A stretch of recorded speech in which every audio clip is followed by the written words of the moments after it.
মানুষ একটা দুই চাকার সাইকেল, আর এই দুই চাকা নিয়ে যেথা খুশি যাওয়া যায়, যখন যেখানে মন চায় সেখানে ছুটে চলা যায়। এখন আমি আছি আপনার দিনাজপুরের কাছাকাছি জায়গায় যাচ্ছি আরেকটি উদ্দেশ্যটা হলো যাব দিনাজপুর কান্তজির মন্দির। সেখানে এখন এখানে স্টপেজ দিয়েছে, তার জন্য নামলাম, আপনি তোমাদের শেয়ার করলাম। এই যে আমাদের গাড়ি সামনে পেট্রোল পাম্প, তেল নিচ্ছে, যার জন্য এখানে একটু স্টপেজ দিলাম আর ভিডিওটা আপনাদের মাঝে শেয়ার করলাম। এদিকে পরিবেশটা খুব ভালো লাগলো আমার, তাই একটু হাঁটাচলা করছি।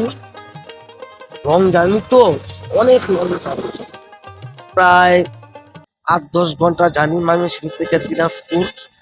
তারপর দিনাজপুর থেকে আরো 20 কিলো ভিতরে এই কান্তজির মন্দির, সেখানে যাব।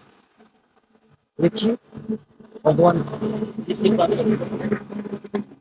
মনে আশা পূরণ করতে পারি।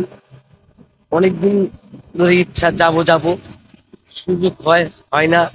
আজকে এই সুযোগটা হলো, তাই যাচ্ছি।